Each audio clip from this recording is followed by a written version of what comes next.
Hello everybody, what's going on? This is the Twins of Destruction back with another video. Today I'm going to be making a baby Groot made out of Ava foam. And to start off this project I made these templates out of just regular paper, one each for the arm and leg, one body, and one head. Then the hand is just, you can use it as a template, but actually ended up just using craft foam strips, but I'll show you that later on. Use one leg and one arm because you can simply just use the same template for the other side. And you're going to be cutting out various numbers of each template. I will go over that once we get to the transferring. I'm just using regular Ava foam for this.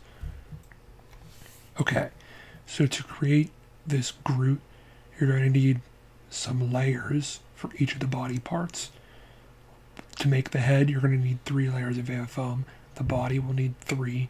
Each arm, leg will be 2 layers. So I'm just drawing them out here. You can make them all any size you want depending on the thickness of the foam you're using. But this is just what I figured out would work. And that is actually what I'm just going to do. I'm just using scrap Ava foam because this is actually kind of tiny. This Groot, so it just worked out with the scrap I had. Here I'm numbering them so I can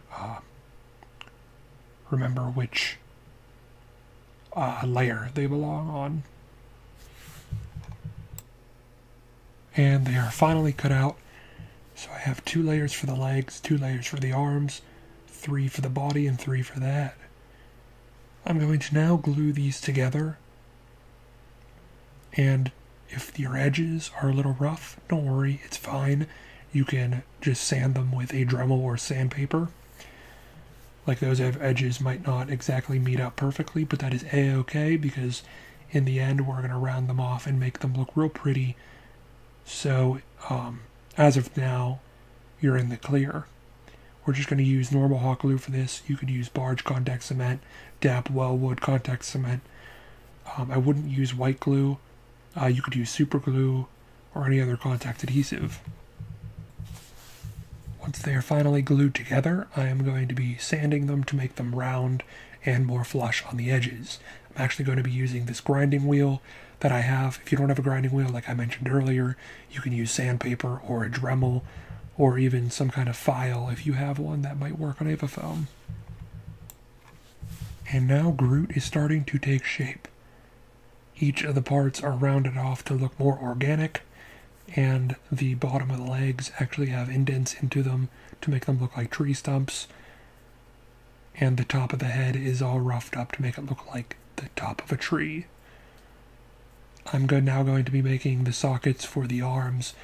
Not really sockets, but I'm going to be sanding down the edges so they are flush to the shoulders, and then for the base around his waist, I'm going to be making sockets for the legs to fit in.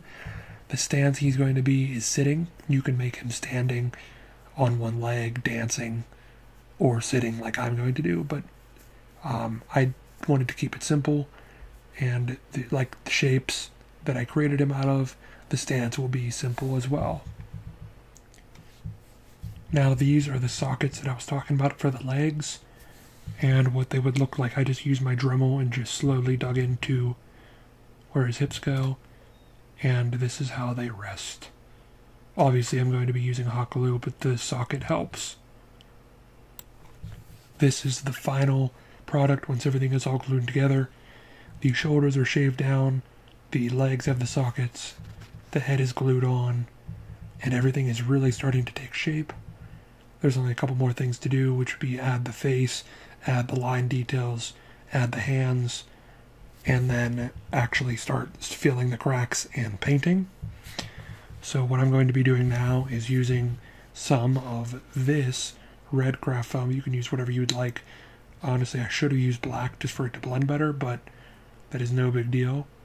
But I used this red craft foam, and I'm making little tiny strips just right off the end of it, and those are going to be little tiny fingers. You just cut 10 of them, 10 little strips, make them pretty much the size of how your hand would be related to its fingers, and then you can slowly glue them on like a hand would look onto the edge right there. This is the face that I made using the same craft foam for the fingers. The face I'm going for is the scene in Guardians 2 whenever Rocket told him not to push the button in the end scene. And he's kind of like, oh. So I thought that was the best for him when he's sitting there. And then his fingers are kind of looking good there. The next thing to do would be is to add the bark lines on him, which would just be taking an X-Acto knife and just carving into him. And then using a heat gun to make those lines pop. I kind of stopped recording after I did that, but the next step would be is to add a layer of Mod Podge or Plasti Dip and then a layer of paint of your choice. I used a basic brown, just simple brown, and just covered him in everything. This is actually a previous project I had done before. The one seen in this video was not the one in this end picture here, so that's why there's moss on his head and a flower on his shoulder. You can add those little details if you'd like, or don't. But either way, this Groot was really fun to make, and I really enjoyed it, and if you guys did too, please leave a like and comment down below what you thought. Thank you guys so much for watching, and I'll see you in the next video.